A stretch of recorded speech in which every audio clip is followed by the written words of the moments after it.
What is Ramadan?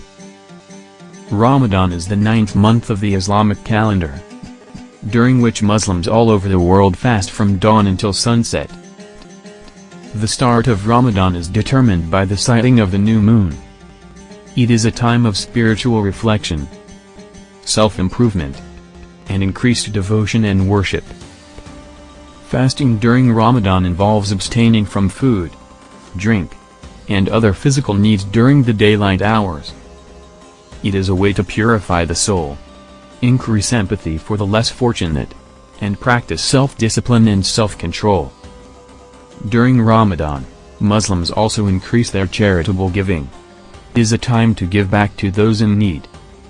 The end of Ramadan is marked by the celebration of Eid al-Fitr, a joyous occasion where Muslims gather with family and friends to exchange gifts and enjoy festive meals.